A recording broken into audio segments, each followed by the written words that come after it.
Graça e paz, boa noite, irmãos. Bem, vamos abrir nossas Bíblias já em Eclesiastes, capítulo de número 7. Enquanto os irmãos abrem, nós vamos orar, entregar mais esse culto às mãos do Senhor. Pai, em nome de Jesus, nós estamos aqui.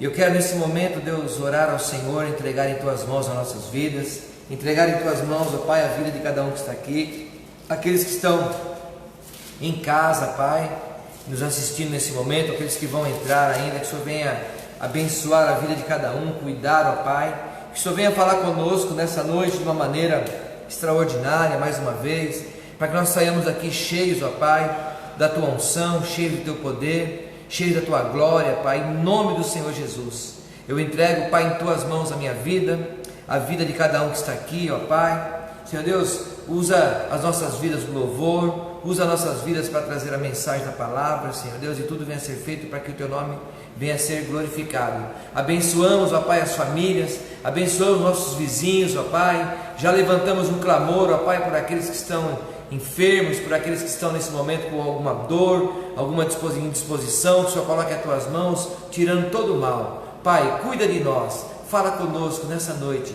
É o que nós te oramos, ó Pai, e já te agradecemos em nome do Senhor Jesus. Amém? Eclesiastes capítulo 7, verso de número 8, diz assim: melhor é o fim das coisas do que o princípio delas, melhor é o longânimo do que o altivo de coração. Amém? Mas eu quero ficar na meditação para nós aqui, só da parte A do texto, aqui no versículo 8, fala assim: melhor é o fim das coisas do que o princípio delas. E geralmente, irmãos, nós consideramos que o começo de tudo é muito melhor. Por quê? Porque no começo as pessoas têm a juventude, têm a disposição, têm forças, têm o vigor para começar uma vida, têm metas para serem alcançadas. Mas o começo, com o que Salomão fala aqui em Eclesiastes, o começo é o princípio de tudo, é apenas uma preparação para nossas vidas. O começo é apenas algo que vai nos levar a um amadurecimento. Então, por isso que ele fala aqui que o melhor é o fim das coisas do que o começo.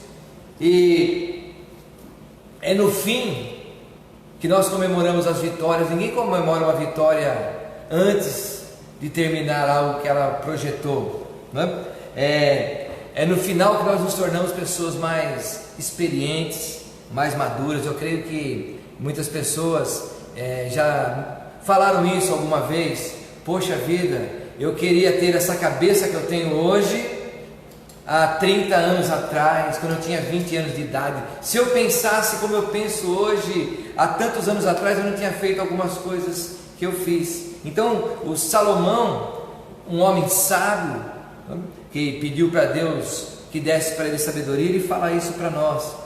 E tem vários exemplos. Um alpinista, para ele o começo não é o melhor lugar. O final para ele que está o melhor lugar, é o topo da montanha que ele vai alcançar lá. Lá que ele vai implantar a bandeira dele, lá que ele vai mostrar para que ele veio, é o final. Então o final para o alpinista é o melhor. Eu fui marcando aqui, um pugilista também, né? O importante não é ele começar bem a luta, mas sim ele terminar. Eu sou uma pessoa até que gosta de falar disso, porque eu gosto muito de luta. E muitas vezes você vê alguém começa, apanha, e no final da luta ele acaba ganhando, vencendo aquela luta. Então, para o pugilista, o importante não é começar bem. O maratonista também, para ele, né, o melhor não é aquele que começa bem a corrida, mas aquele que termina. Quantas vezes você vê nas maratonas aí, sai aquele batalhão de frente, corre. Daqui a pouco eles estão cansados, tem alguém que ficou para trás, ele começa a galgar e o final fica melhor para ele. E para um time de futebol também, não é a melhor coisa começar o campeonato bem. Para eles têm que ser campeões no final. Então várias situações aqui, um piloto de Fórmula 1, né? O fim da corrida é muito melhor do que a largada. Ele pode largar mal, mas o importante para ele é o fim da corrida. E para o cristão, né, é no final da carreira que está a plena vitória, porque é no final da nossa carreira que nós seremos coroados. A palavra fala que nós seremos coroados no final da nossa carreira. Paulo ele fala aqui para Timóteo, né, 2 Timóteo, no capítulo 4, fala: combati o bom combate, terminei a carreira e guardei a fé. Então Paulo está falando que o final é a melhor coisa, não é o começo. Então muitas vezes para nós, irmãos, olhamos e falamos: poxa vida, como que vai ser o final disso? Vai ser o melhor, o final vai ser o melhor. Todo final é melhor do que qualquer começo, pode ter certeza disso. E principalmente para nós cristãos, porque o nosso final da nossa vida vai ser a nossa oferta de gratidão a Deus. E um dia nós sabemos que apesar de tudo que nós passamos, todas as dificuldades que nós passamos, né, o final nosso como cristãos é apenas o começo da vida com Deus. Esse é o nosso final. Então, eu não teria muitas coisas para falar aqui, mas não dá tempo, porque é só uma palavra para início do culto. Mas guarda isso no teu coração: melhor é o fim das coisas do que o princípio delas. Muitas vezes nós achamos que, poxa, comecei mal, está alguma coisa mal na minha vida, comecei e não deu certo, mas não desiste não, continua na caminhada, amém? Que vai dar certo. Amém. O final, por mais que nós lutemos, por mais batalhas que nós venhamos ter, o nosso final vai ser morar com Cristo Jesus no céu. O nosso final vai ser que nós vamos ter a salvação da nossa alma. E o nosso final como cristãos, essa é a convicção que o cristão tem que ter, que o meu final é apenas um começo de tudo. A nossa vida, ela não termina num cortejo fúnebre. A nossa vida não termina ali no caixão. Ali é o começo de tudo. Ali é o começo para a eternidade. É o começo para nós estarmos vivendo a nossa vida eterna com Cristo Jesus. Então eu quero deixar essa pequena reflexão nessa noite. Eu não sei que situação você está passando, se você fala: e agora? Como vai começar as coisas tudo de novo quando voltar essa situação? Vai ser muito mal para mim começar minhas coisas.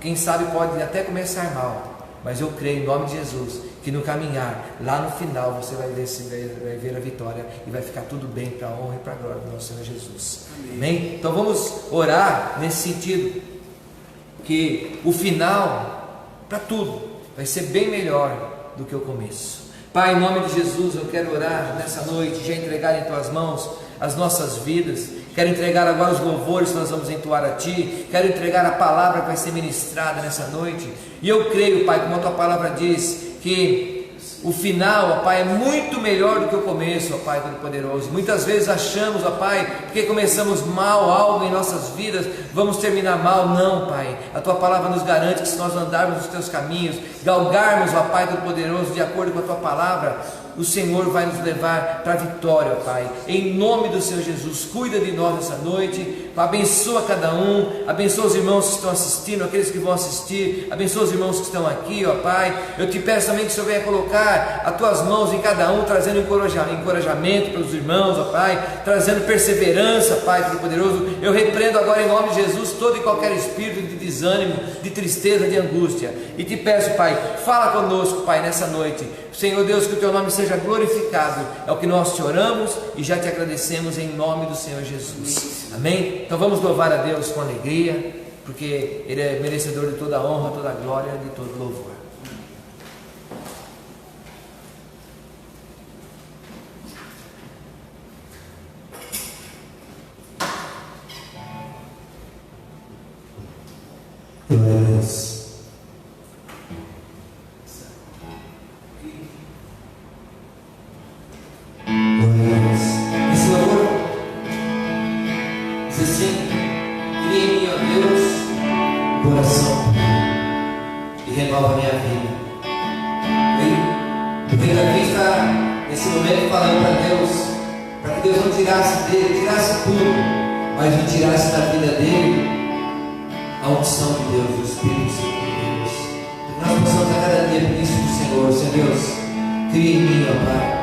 coração puro, em nome de Jesus.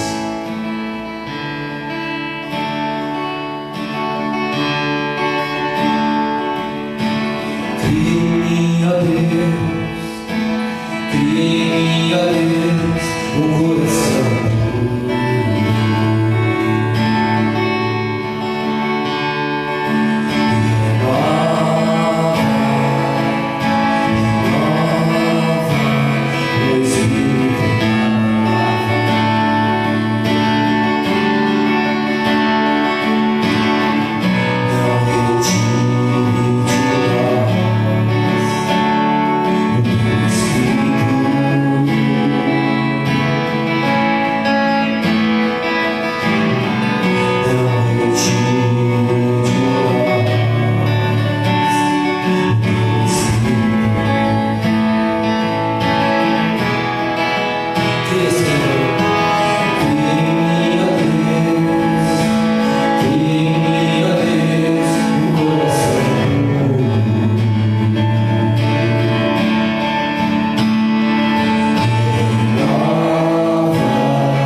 no santo nome de Jesus.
em nome de Jesus. Estou clamando, estou pedindo, só Deus sabe a dor que estou sentindo. Meu coração está ferido, mas o meu clamor está subindo. Estou clamando, estou pedindo, só Deus sabe a dor que estou sentindo. Meu coração está ferido, mas o meu clamor está subindo.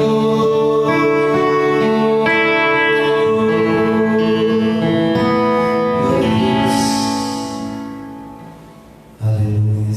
É muito bom louvar o Senhor. E nós não somos mais escravos, somos livres. Esse louvor diz que nós agora somos livres. Nós somos filhos de Deus.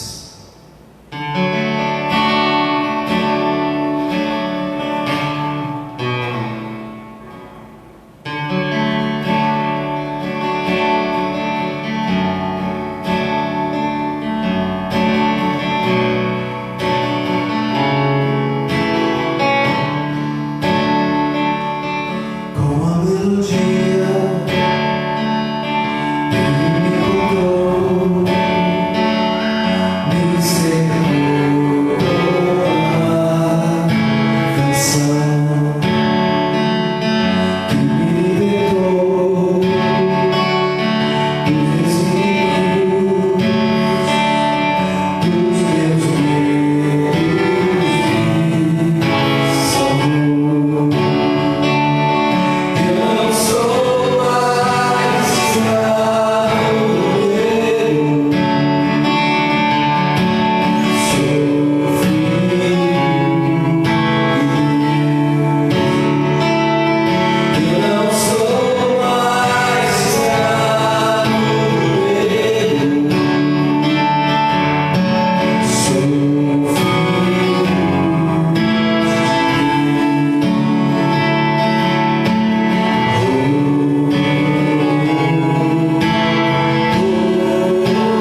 mãos esse louvor, Pai, porque o Teu louvor liberta, o Teu louvor cura, o Teu louvor transforma vidas, Pai.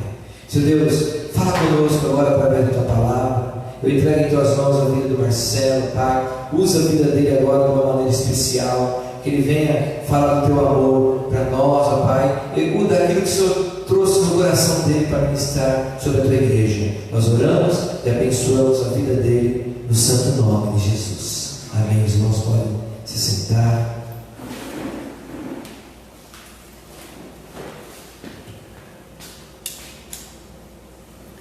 Graça e paz, igreja. Amém. Sejam todos bem-vindos mais uma vez. O pastor já trouxe a abertura, mas vamos dar sequência nessa noite, um pouco chuvosa, mas sabendo que o Senhor está à frente e o Senhor é quem tem cuidado de nós. Vamos curvar nossas cabeças e orar para que Deus possa vir através da graça, através do poder dele, falar em nossas vidas, falar através da minha vida, e que possamos, em nome de Jesus, ser edificados através da palavra do Senhor. Pai amado, em nome de Jesus, te agradeço, Senhor, por estar aqui na Tua casa, te agradeço por esse culto, te agradeço, Senhor, meu Pai, por poder estar aqui, porque sei que esse sopro, o fato de estar aqui, é permissão Sua, meu Pai amado. Peço também, meu Pai, por cada um essa noite que está conectado aqui, ou na igreja ou em casa, vivendo esse mesmo momento, sabendo que estamos reunidos aqui não por acaso, mas porque o Senhor tem um propósito, Senhor. O Senhor tem um propósito em nossas vidas e estamos cumprindo aquilo que o Senhor colocou para nós. Pai, peço que o Senhor abençoe esse lugar, abençoe a casa de cada irmão que está nesse momento nos assistindo, que a palavra possa fluir, que a palavra possa ser uma palavra de edificação, pode ser uma palavra de meditação, para que possamos saber que a palavra vem para transformar. Muitas vezes ela vem por dor, às vezes ela vem com muita alegria, mas o objetivo da palavra é a transformação. E eu te peço, Espírito Santo de Deus, esteja conosco, abençoando cada um de nós nesse momento, que eu te peço e já te agradeço em nome de Jesus. Irmãos, o pastor me incumbiu de trazer a palavra essa noite, e o Senhor tocou no meu coração por um texto, por uma passagem, por uma doutrina, na verdade, onde eu penso muito, e ela é muito difícil de se entender, porque normalmente ela traz muitos conflitos e muitos desafios para todos nós. Quando nós falamos em se arrepender, normalmente nos leva a muita dor, a muita aflição, a muitos remorsos, a muitas dores, porque o arrependimento ele é algo que é doloroso. No mundo a gente sabe que o arrependimento tem causado muitas dores. A palavra mesmo, a gente vê quantos profetas, desde o início ali, se nós falarmos de Isaías, Jeremias, Ezequiel, Daniel, Oséias, todos eles trazem palavras de exortação, trazem palavras onde ele fala ao povo de Israel: arrependei-vos, porque é necessário que haja arrependimento para que possa haver a salvação, para que possa haver conversão. Não existe um evangelho onde não há o arrependimento. Se nós estamos aqui hoje, é fruto do arrependimento. O arrependimento ele não é uma ação estática. Eu me arrependi há 20 anos atrás, eu não me arrependo mais. O arrependimento ele é constante, porque somos pecadores. O fato de nós nos arrependermos não nos tira o peso do pecado, porque o pecado ele está em nós, porque estamos aqui. O Senhor tem nos livrado dos pecados, o Senhor pagou o preço pelos nossos pecados, mas nós, enquanto humanos, continuamos a pecar. Nós sabemos disso e constantemente precisamos nos ajoelhar, precisamos nos consertar com o Senhor através do arrependimento. Quando nós pensamos em arrepender, falamos do arrependimento bíblico como algo, uma mudança de direção, como uma mudança de dar meia volta, né? Como se algo que nós estávamos fazendo de um jeito e de repente nós mudamos a direção daquilo. Aquilo é o arrependimento. A mudança de direção é um arrependimento. A constância na mudança da direção, dar a volta. Se você caminhava para o sul, você caminha para o norte. O arrependimento bíblico é esse. É um arrependimento onde as coisas que não fazem bem, as coisas que são, digamos, os pecados na qual nós conhecemos, que não fazem bem, que não agradam ao Senhor, nós precisamos nos abster dele através do arrependimento. E na Bíblia existem muitos versículos. Poderíamos citar, não sei quantos, eu procurei, pesquisei, são tantos que não daria. Ficaríamos aqui até o culto de domingo falando de arrependimento. Só que uma coisa é falar do arrependimento, outra coisa é viver o arrependimento. Porque o arrependimento normalmente ele não é agradável, porque o ser humano ele é acostumado a fazer as coisas que ele gosta de fazer. E quando nós somos, de uma forma ou de outra, impelidos a fazer, impedidos a fazer aquilo, não é agradável. Quando nós abrimos, não precisa abrir a Bíblia ainda, mas quando falamos ali em Mateus 3:2, João Batista nos traz: arrependei-vos, pois é chegado o reino dos céus. João Batista traz já uma dose do que é esse arrependimento que ele já conhecia da palavra no próprio Antigo Testamento. E os fariseus iam até ele batizar através da água, porque João Batista veio para batizar para o arrependimento. Na verdade, o povo era batizado ali nas águas para o arrependimento. E aqueles homens chegavam para serem batizados, mas o coração deles não estava arrependido, não havia arrependimento neles.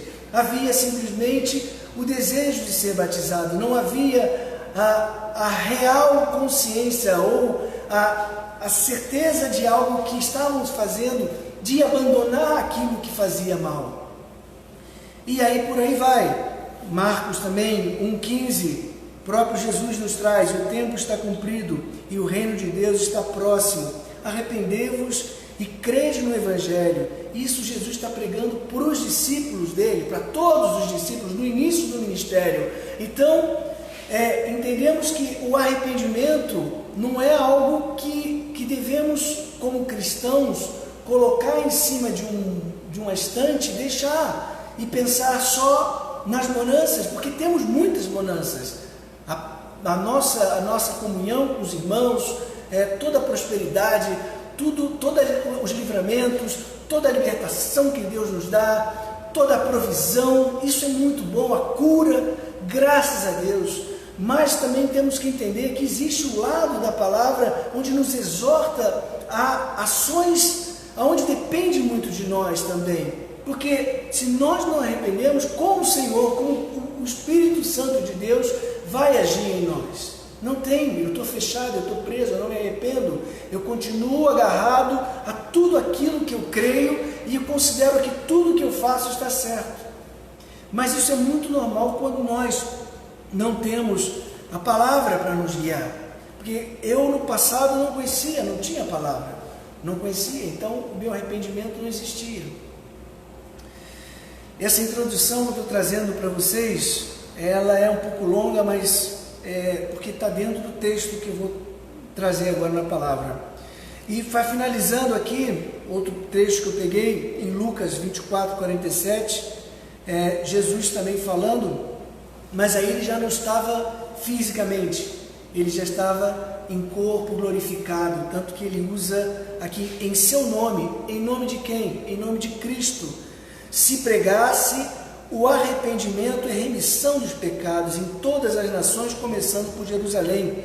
Irmãos, o Senhor está falando em corpo glorificado, apareceu ali para os discípulos, falando: olha, prega para todas as nações o arrependimento.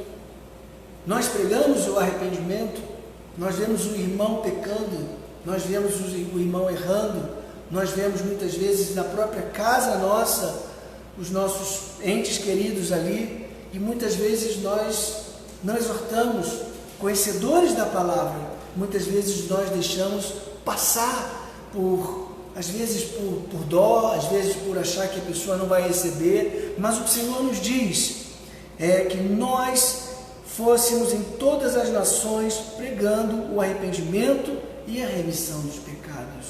Isso é a ordenança do Senhor, isso não sou eu que estou inventando. Vamos abrir nossas Bíblias em Coríntios 7, 2 Coríntios 7, ali no versículo 8.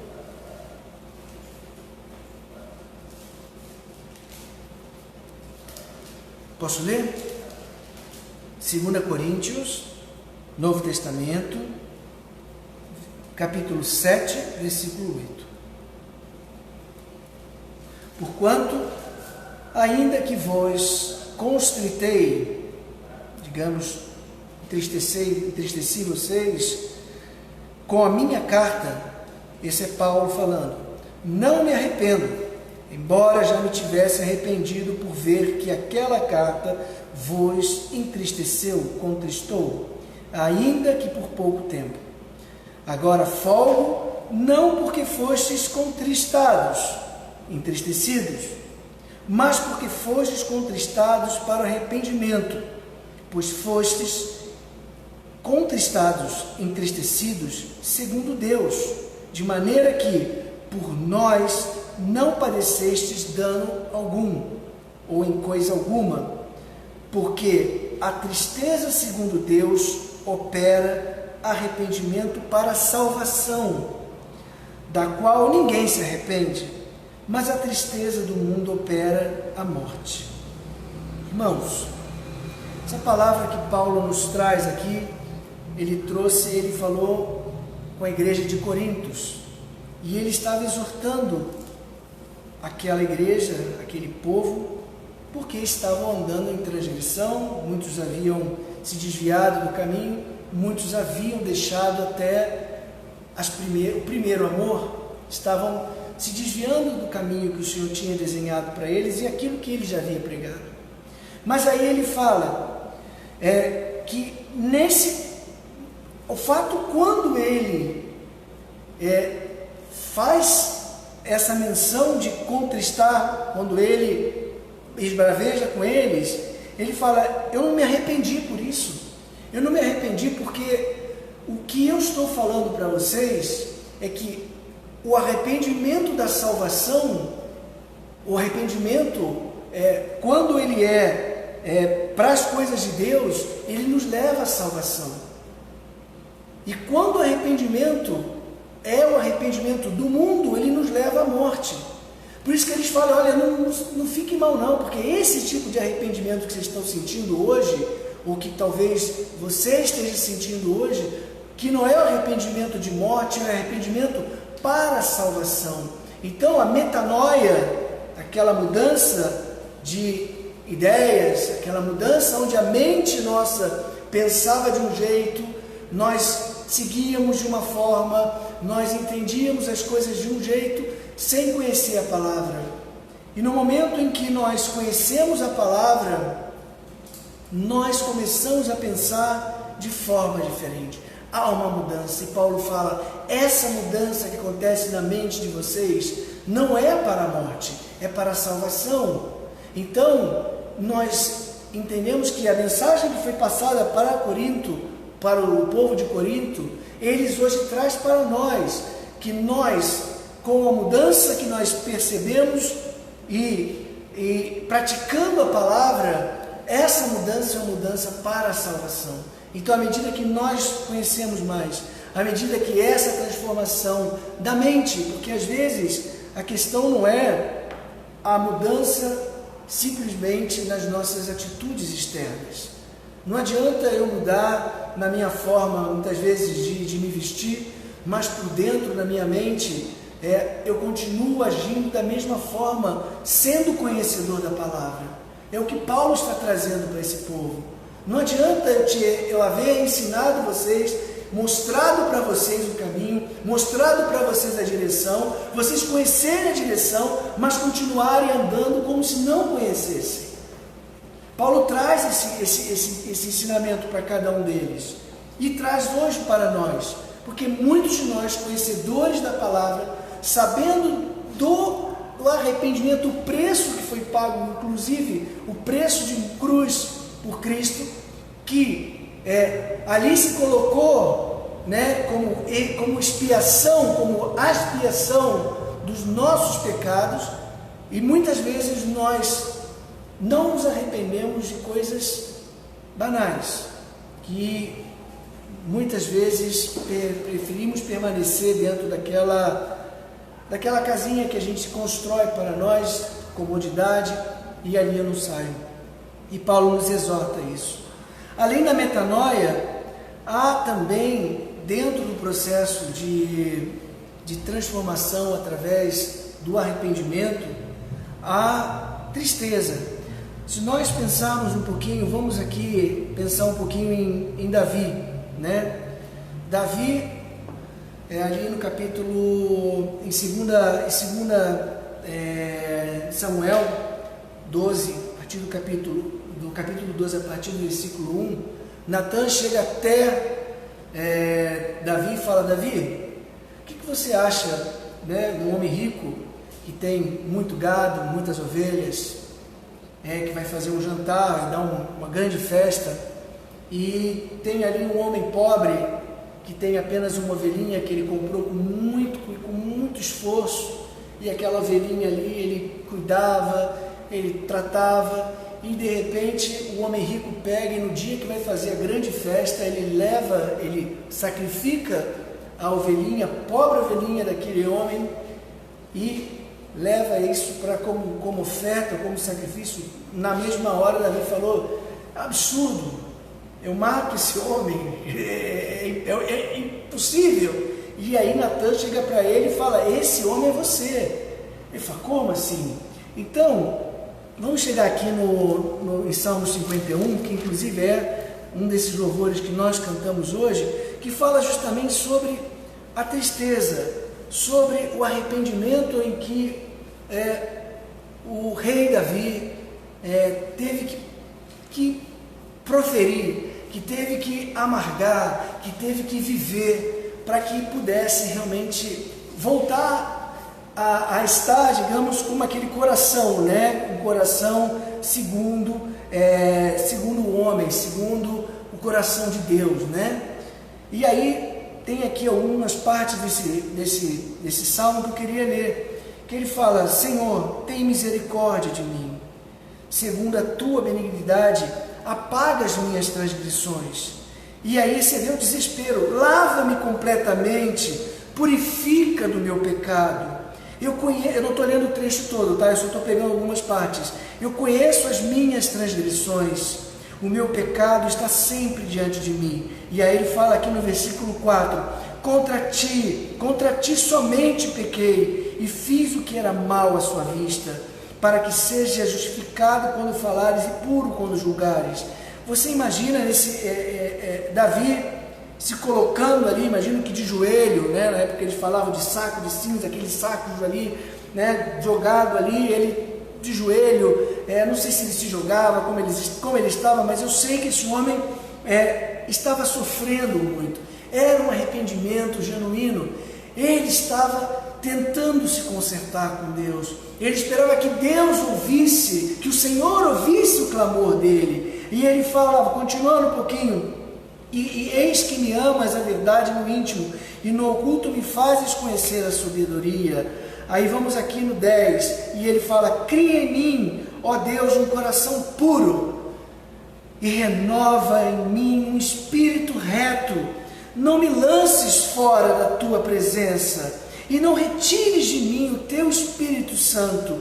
Torna a dar-me a alegria da tua salvação, e sustém em comum espírito voluntário. Então ensinarei aos transgressores os teus caminhos, os pecadores a ti se converterão. Então, quando nós falamos da conversão, quando nós entendemos e percebemos a profundidade de um momento desse, que o rei Davi, nesse momento ele já era rei, que ele tem. E aí, se nós pensarmos em Davi foi aquele mesmo que jovem, ali aos 17 anos, matou Golias, era aquele mesmo que tocava a harpa e os saltérios para Saul, e foi preparado. O Senhor preparou ele desde lá atrás, quando esteve na casa de Jessé, com todos os seus irmãos, e ele foi preparado. Davi não chegou ali como rei por acaso, ele houve um preparo. Deus foi trabalhando ele, Deus foi mostrando como ele deveria agir, e foi provando ele. E aí, nesse momento, Davi, cai, mas ele se redime.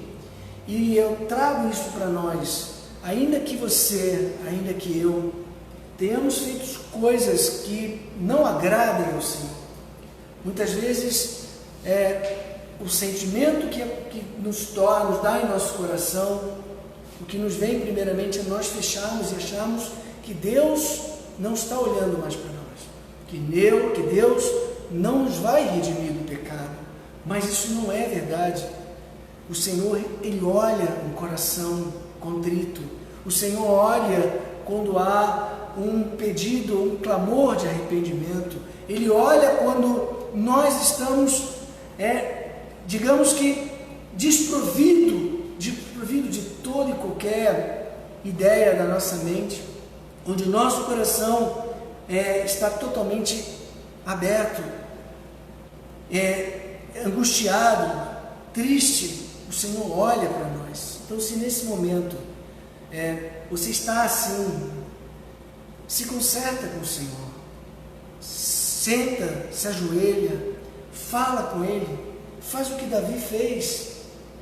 Senhor, tenha misericórdia. Marcelo, Senhor, tenha misericórdia do Marcelo, tenha misericórdia de mim, purifica do meu pecado.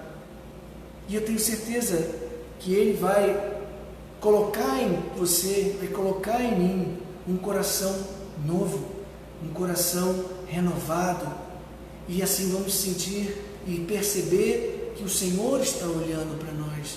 Mas se nós continuamos fechados, amargurando, talvez por culpa, ou por desconhecimento, ou até por uma questão mesmo de vingança, às vezes nós mesmos, nossa mente, a nossa mente é muito maluca. Muitas vezes a gente se autocondena de coisas que nós fizemos, e ali ficamos achando que nós mesmos não nos perdoamos. Não deixa nem Deus perdoar. Deus quer perdoar, só que nós muitas vezes nos colocamos numa posição onde que o Senhor, e que onde nós mesmos não queremos o perdão. Então é momento disso. Um outro momento também aqui que eu queria trazer, se os irmãos pudessem abrir também, hoje a gente vai brincar um pouquinho na palavra, outro tipo de arrependimento. Vamos ali em Mateus 9:13, a gente vai rodar um pouco.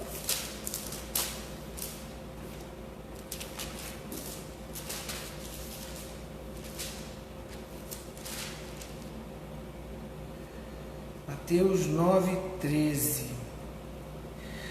Bom, essa é uma passagem onde o Senhor encontra Levi, que era um publicano, e esse homem estava ali, podia ser um homem qualquer, um pecador qualquer, como eu, como você, qualquer um, e não conhecia o Senhor. Ele estava ali cobrando imposto, fazendo o que ele fazia.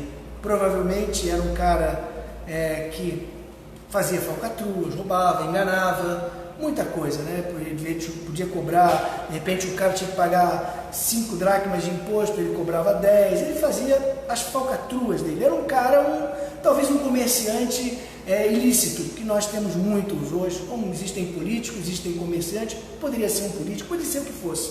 E estava ali Levi. E então Jesus, passando por ele, olha para ele e fala assim: segue-me. Simplesmente o Senhor chegou ali no versículo 9, Jesus passando adiante dali, viu assentado na recebedoria um homem chamado Mateus, e disse: segue-me. E levantando-se, o seguiu. E aconteceu que, estando ele em casa, sentado à mesa, chegaram muitos publicanos e pecadores e sentaram-se juntamente com Jesus e seus discípulos. Então entendo que Mateus estava junto com os discípulos nesse momento. E os fariseus, vendo isto, disseram aos seus discípulos: por que come vosso mestre com publicanos e pecadores? Jesus, porém, ouviu e disse: não necessitam de médico os sãos, mas sim os doentes. Ide, porém, e aprendei o que significa misericórdia quero e não sacrifício. Oséias 6,6. Porque eu não vim para chamar os justos, mas os pecadores ao arrependimento. Mateus é o típico caso de metanoia. Ele andava roubando em termos, não era ladrão, mas ele andava fazendo coisas. Certamente era um cara que não tinha qualquer intimidade, não conhecia Jesus pessoalmente, mas Jesus olha para aquele homem, como olhou certa vez para o pastor Nelson, para o irmão Wagner, para a irmã Sandra, para o Marcelo, para o irmão Adriano e para você, e falou: segue-me, segue-me. Nesse momento, Mateus, acredito que ele não voltou a ser o que era antes, tanto não que está escrito aqui por ele esse evangelho. Então, nesse momento em que ele segue, há uma mudança, há um arrependimento. Eu não sei se ele chegou depois e sentou com Jesus, acredito que Jesus deva ter batizado ele, Jesus deve ter conversado, deve ter ensinado, como ele fez com todos os discípulos. Mas aqui é um caso onde o arrependimento acontece e nós nem percebemos. Há um arrependimento. Ele deixou de ser aquele homem que sentava e recebia impostos, recebia e ficava pensando só em dinheiro. É o Marcelo, alguns anos atrás, só pensava em dinheiro, e de repente ele fala: caramba, tem outras coisas. Dinheiro é bom? Ótimo. Dinheiro nos dá segurança, nos provisiona a nossa casa, maravilha. Mas o que adianta eu ter dinheiro e não ter Deus? O que adianta? Ele deve ter falado: cara, que oportunidade é essa? Jesus passando ali. Se nós pensarmos naquela viúva ou naquela mulher do fluxo de sangue que na multidão tentou tocar as vestes de Jesus ali, imagina. Ou aquele que desceu com a cama ali, foi o Bartimeu, né? Não, o Zaqueu, né? Como Zaqueu descendo ali com a cama no telhado. E aquele homem, de repente Jesus parou na frente dele e falou: segue-me. E se Jesus falasse para você agora: segue-me, larga tudo e vem comigo? Você está em casa agora. Se ele falasse para você: segue-me, para de fazer o que você está fazendo e me segue. Esse é o arrependimento que o Senhor quer para nós. É um arrependimento incondicional. É um arrependimento onde nós entendemos que seguir o Senhor, ser discípulo dele, acompanhar o Senhor é o que importa, é o mais importante, que é o que diz a palavra e que o Senhor fala: guardai 2 mandamentos, buscai a Deus sobre todas as coisas, primeiramente a Deus sobre todas as coisas, e amar o teu próximo como a ti mesmo. E nesse momento, Mateus faz isso. Ele busca o reino de Deus, ele busca estar na presença do Senhor, e todo o restante ele não quer saber. Então, essa é mais uma ilustração referente ao arrependimento. E temos muitas outras que nós poderíamos trazer. Poderíamos falar também um pouquinho do Jonas, coitado do Jonas, aquele homem que tinha ali uma missão. Deus tinha mandado ele para um determinado lugar, para Nínive, para exortar o povo ao arrependimento. O objetivo da viagem de Jonas a Nínive era para exortar aquele povo ao arrependimento. Povo que matava, povo que deveria ter sangue espalhado pela rua, porque eram brutos, era um povo que não eram conhecedores da palavra, e era um povo que brigava, era um povo que transgredia, era um povo que estava totalmente fora dos caminhos do Senhor. E o Senhor está sempre tentando nos colocar no caminho dele. Repara que o Senhor, o amor do Senhor, ele é constante,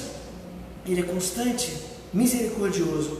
E ali a Jonas ele manda para Nínive. Aí tem toda a história que ele resolve não ir, ele vai para um barco, aquele barco amaldiçoado pela presença dele, e é lançado ao mar.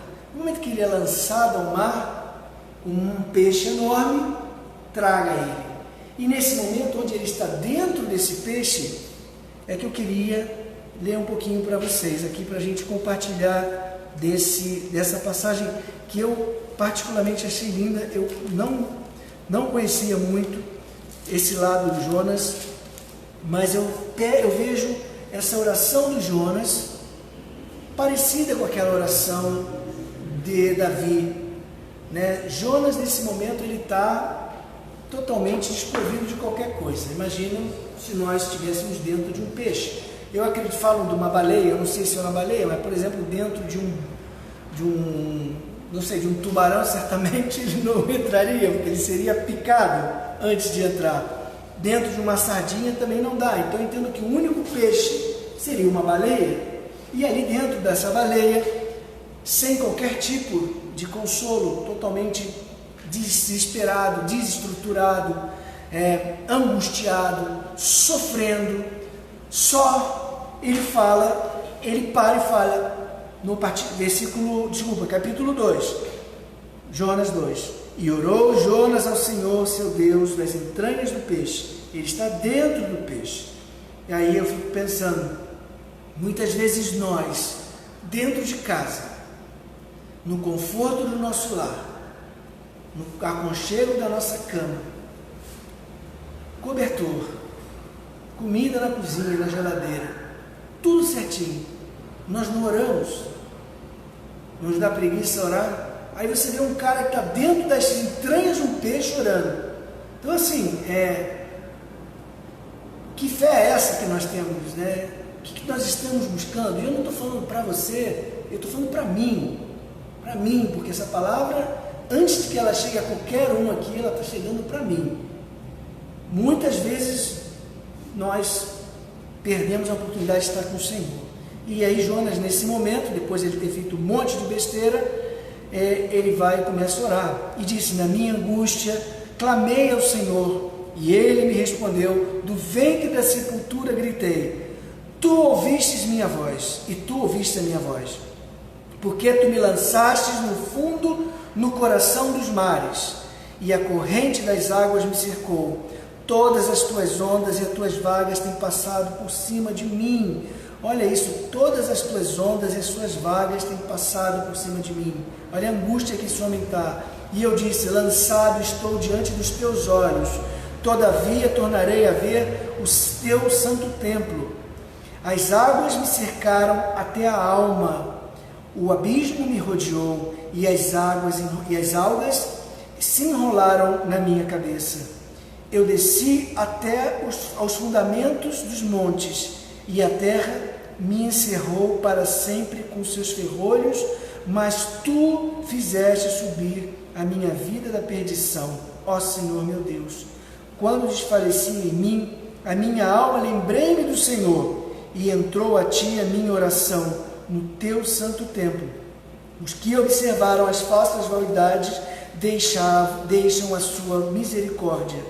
Isso é legal. Os que observam as falsas vaidades deixam a sua misericórdia, né? Então muitas vezes nós estamos, né, nas vaidades, na religiosidade, um monte de coisa, e aí deixa o mais importante, que é a misericórdia, que é o amor.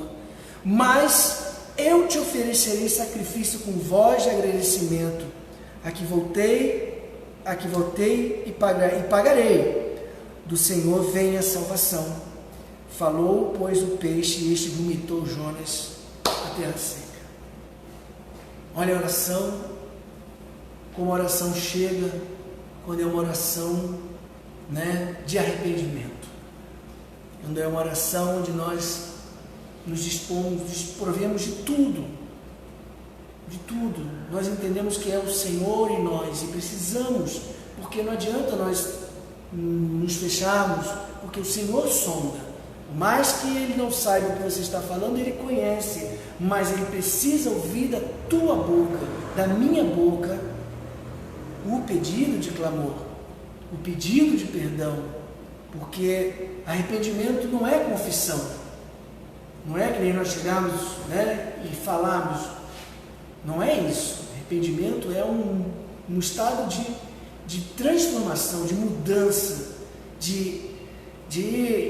enfim, de mudança total, de arrependimento total, de esgotamento, às vezes físico, emocional, total, espiritual. E aí o resultado de tudo isso foi que ele finalmente chega até Nínive, e ali ele exorta todo aquele povo. Ele fala até de quarentena ali no versículo 3:8 ali, ele fala da quarentena. Mas os homens e animais sejam cobertos de saco. Desculpa, antes aqui um pouquinho ele fala da quarentena. Eu não lembro exatamente onde está, e ele fala de uma quarentena que precisaria de súplica, muitas súplicas àquele povo. Nós estamos vivendo uma quarentena hoje. Certamente nós não somos Nínive, mas o Senhor, há quem diga que não tem nada a ver com o Senhor, há quem diga que isso não tem nada a ver com arrependai-vos, pois está próximo o reino de Deus. Há muitos que dizem que não é simplesmente uma coincidência, uma casualidade tudo isso. Mas nós que cremos, que conhecemos um pouco a palavra, nós percebemos que realmente o Senhor tem o poder de nos colocar numa quarentena. E nós estamos vivendo isso. E aí eu pergunto para você, e pergunto para mim primeiro, como nós estamos nessa quarentena? Como nós estamos espiritualmente nessa quarentena? Nós aproveitamos essa quarentena que está prestes a acabar, mas nós como usamos esse tempo que nós tivemos nesses 40, 60, 90 dias? Nós nos aproximamos do Senhor? Nós nos arrependemos diante do Senhor? Nós nos colocamos numa posição de servos que larga tudo e está com o Senhor? Ou nós preferimos, durante essa quarentena, para nos afastar do Senhor, esperar para ver o que vai dar, esperar para saber se realmente o Senhor é um Senhor bom, ou se Ele realmente está cuidando de nós, e aí sim eu vou seguir? Ou eu me amedrontei, como o pastor nos trouxe na semana, no domingo, ou estou amedrontado a ponto de não fazer nada, esperando a sorte, esperando abrir para que eu possa ter um movimento. Eu não sei como você está, e também não, quem sou eu para julgar, porque a gente precisaria estar olhando a trave nos meus olhos, antes que o cisco no seu. Mas eu sei de uma coisa, eu preciso falar do meu testemunho. E eu estava prestes a ficar em casa durante todo esse período. Eu tinha uma escolha. Eu ficava em casa, assistiria tudo pela internet, ou eu faria o que eu faço, porque eu sou um obreiro, eu sou um homem como você também é, mas eu digo, falando por mim, meu testemunho, eu sou um obreiro, eu gosto de estar fazendo a obra, mas não só gosto porque é um chamado que nós temos. Quando nós temos um chamado, nós precisamos exercer esse chamado, porque o chamado não independe, porque acredito que nessa época aqui poderia ter, como a gente já ouviu muitas ministrações, havia lepra, havia guerra, os cristãos estavam sendo mortos, estavam sendo queimados, havia muita tribulação, muita perseguição, mas os cristãos estavam disseminando o Evangelho, os cristãos estavam pregando as boas novas, os cristãos estavam pregando o arrependimento e a remissão dos pecados. Então, eu estava prestes a ficar em casa, a não fazer nada. E em um momento, ouvindo uma ministração de um pastor, que a igreja dele estava vazia também, e ele falou: eu estou aqui porque é aqui que eu tenho que estar.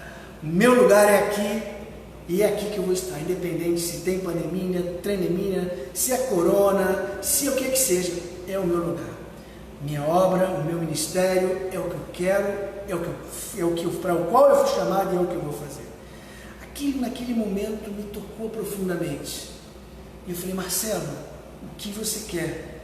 Você quer permanecer em casa e guardar os teus dons? Guardar todo o talento que eu já coloquei, que nem aquele parábola dos talentos? Ele me deu um talento, eu ia guardar meu talento durante esse momento de mais necessidade. Eu ia guardar o meu talento lá e esperar passar a coisa. E aí eu falei, não. Eu tomei uma decisão nesse. Eu falei, não. Eu não quero isso para mim. O Senhor vale muito para mim. O ministério que o Senhor me deu, a obra que o Senhor me deu em minhas mãos, vale muito. É como eu chego até os irmãos. Isso aqui eu estou pregando porque, enfim, eu sei que muito, se eu cheguei até aqui hoje, foi porque o Senhor me abençoou com os dons de tocar, e eu pego esse talento e eu multiplico esse talento, e foi isso. Então, nessa pandemia, nesses 90 dias praticamente, eu tomei a decisão de estar fazendo a obra continuamente.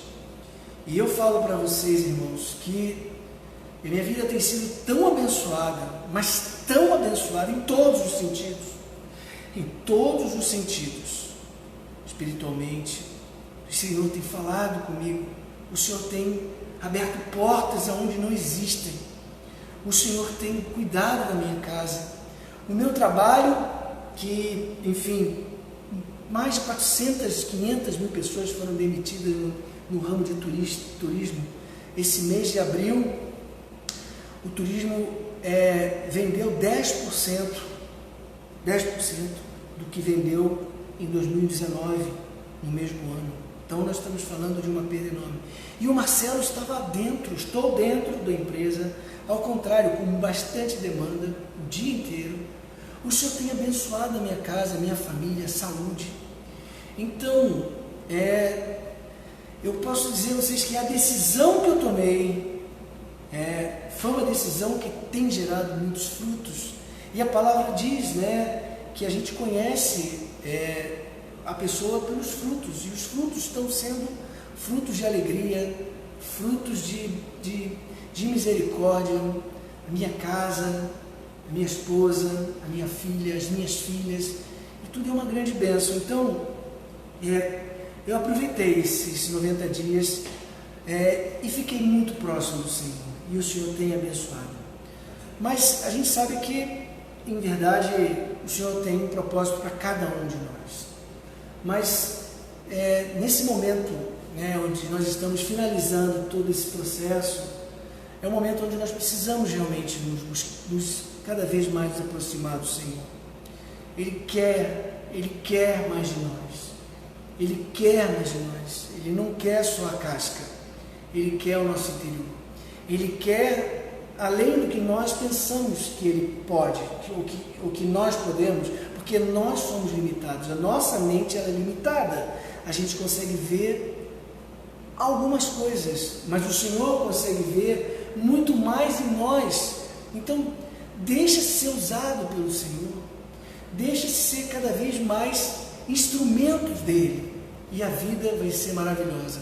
Não sei se com muitos carros, não sei se com muitos apartamentos ou com muitos aviões, mas a vida vai ser muito maravilhosa, porque eu passei a minha vida inteira buscando glamour, dinheiro, reconhecimento, popularidade, fama, e hoje eu não tenho nada disso. Mas eu tenho uma paz no meu coração. Eu tenho dentro de mim uma paz que só o Senhor me dá, mesmo passando por muitas lutas. Tive um problema semana passada na minha família que doeu muito no meu coração, muito, me fez pensar muitas coisas, mas eu não perdi o foco, eu não perdi a esperança, eu não perdi a presença do Senhor, porque eu sei que mesmo nas lutas, que nem o pastor trouxe semana passada, na tempestade, os homens estavam no barco, ninguém pulou do barco, mas o Senhor fala, estou aqui. Vamos passar pela tempestade junto? E eu falei para o Senhor, vamos, graças a Deus. Irmãos, estou me estendendo, o horário já está indo. A palavra que eu queria trazer para os irmãos é essa. É uma palavra, eu sei que ela é uma palavra dura, porque ela fala de arrependimento, e arrependimento é difícil, poderíamos estender mais, mas eu acredito que o que o Senhor tinha para falar era isso. E eu agradeço ao Senhor, porque eu não sou realmente digno de todas essas bênçãos que o Senhor tem me dado, mas o Senhor premia aquele que está próximo a Ele. Graças a Deus, irmãos, muito obrigado. Pastor, por favor.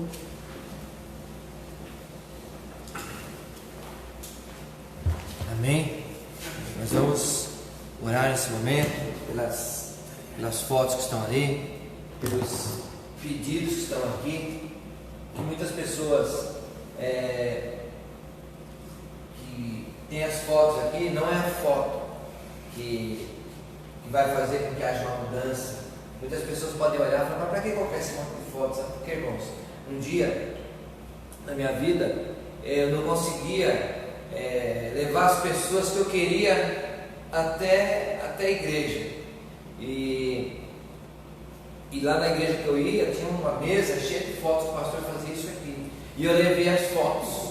Eu levei, quem não conseguia foto, eu consegui algo, eu levei. E hoje eu vejo as pessoas não mais naquela mesa. Eu vejo as pessoas nos caminhos do Senhor e salva. Amém? Então, nós vamos orar crendo que Deus ele pode mudar todas essas histórias. Pai, em nome de Jesus, eu quero orar nessa noite, entregar em tuas mãos, ó Pai, essas vidas que estão aqui, cada pessoa representada nessas fotos, ó Pai. O Senhor sabe a necessidade e precisão, ó Pai, e eu entrego em tuas mãos. Senhor Deus, liberta, cura, salva, transforma famílias, ó Pai. Senhor Deus, assim como o Senhor mudou tantas histórias que estão aqui que eu vejo hoje, ó Pai, que as fotos foram transformadas em verdades, ó Pai, em vitórias, ó Pai, para a vida dessas pessoas. Cuida de cada um, ó Pai. Senhor Deus, aquelas que foram alcançadas, continue guardando, cuidando, ó Pai, provendo a cada dia. Aquelas que não foram ainda, que o Senhor alcance, Pai. Senhor Deus, cura, liberta, transforma, Pai. Sim. É o que nós oramos, ó Deus, Pai, poderoso, e agradecemos ao Senhor nessa noite, Senhor, em nome de Jesus. Amém. Glória a Deus. Amém. Agradecer ao irmão Marcelo, Deus abençoe, e que nós possamos entender que Deus ele nos chamou para fazer a obra dele. Deus nos chamou, e como foi bem colocado aqui, nós temos que nos arrepender. E o soldado ele é treinado para quando chega a guerra. Você imagina se estourar uma guerra hoje no Brasil, e os soldados falam, não, deixa a guerra acabar que depois eu vou para a guerra. Então nós não podemos deixar a guerra acabar para depois ir para a guerra. Nós temos que lutar naquela guerra. Fomos arregimentados, o que Paulo fala, nós somos soldados de Cristo, nós somos arregimentados para isso. Então eu glorifico a Deus pela vida do Marcelo, pela ação dele, e falo que um dia nós vamos entender tudo isso. E muitas vezes nós nem imaginamos que durante a guerra, na nossa luta, nós estamos lutando aqui, e tem pessoas que estão sendo guardadas ali em nome do Senhor Jesus. Amém? Então Deus abençoe a todos, e já avisar os irmãos, domingo é domingo de ceia do Senhor. Então ainda não podemos estar com as portas abertas, mas se você quiser participar da ceia, venha conosco, estaremos aqui. Se você que não pode vir, prepara o pão, prepara o suco de uva, para que nós possamos juntos ministrar a ceia, você aí na sua casa. Se você for vir aqui para a ceia, me avise, eu vou mandar uns recados aí, então você venha participar se você puder. Se você não puder, então participe em casa, para deixar tudo preparado em nome do Senhor Jesus. Amém? E eu quero que você entregue também agora o seu pedido de oração, a sua necessidade, a sua precisão, aquilo que você quer entregar e que você precisa que Deus entre em providência para nós orarmos. Pai, em nome de Jesus, eu quero orar agora por cada situação dessa, ó Pai. Senhor Deus, em nome do Senhor Jesus, eu entrego em Tuas mãos cada pedido, ó Pai, de cada um que está colocando algo, alguma necessidade no âmbito material, no âmbito espiritual, no âmbito sentimental, ó Pai, no âmbito físico, ó Pai, no âmbito psíquico, ó Pai Todo-Poderoso. Senhor Deus, eu tenho ali aquelas pessoas que eu estou orando, ó Pai, aquela lista, eu também entrego em Tuas mãos, ó Pai, as pessoas que estão com problema, Pai, de ansiedade, de depressão, vários pedidos que foram feitos para mim, eu estou orando ali, e que o Senhor venha abençoar, ó Pai, curar, libertar essas pessoas. Também oro pelas pessoas que têm problemas ali, ó Pai, empresários que estão com a sua empresa falindo, ó Pai Todo-Poderoso, que o Senhor venha cuidar, venha abençoar, venha abrir as portas, ó Pai, venha dar uma estratégia, Pai. E eu, nessa noite, eu te peço também, Pai, que essa palavra que foi falada em Eclesiastes, ó Pai, que o final é bem melhor do que todo o início, que seja para todos eles, em nome do Senhor Jesus. Senhor Deus, abençoa cada casa, cada família. Nós oramos, ó Pai, pela nossa nação, pelo Brasil, ó Pai, que o Senhor venha abençoar essa nação. Nós oramos pelos governantes, ó Pai, dá sabedoria para eles, dá entendimento para eles, ó Pai, e oramos, ó Pai, para todo o povo, e que nós não esqueçamos nunca, Pai, que como Efésios fala, a nossa luta não é contra a carne, nem contra a sangue, mas sim contra as hostes espirituais da maldade, Pai. Senhor Deus, cuida de todos, é o que nós oramos nessa noite e entregamos em Tuas mãos, no santo nome do Senhor Jesus. Levanta Tuas mãos aos céus, que é de lá que vem a grande bênção do Senhor, e que a graça do Deus Pai Todo-Poderoso, o amor do Senhor Jesus e as doces consolações do Espírito Santo de Deus estejam hoje e para todo sempre nas nossas vidas, possamos dizer amém. Graça e paz, irmãos, uma boa noite e até domingo, em nome de Jesus.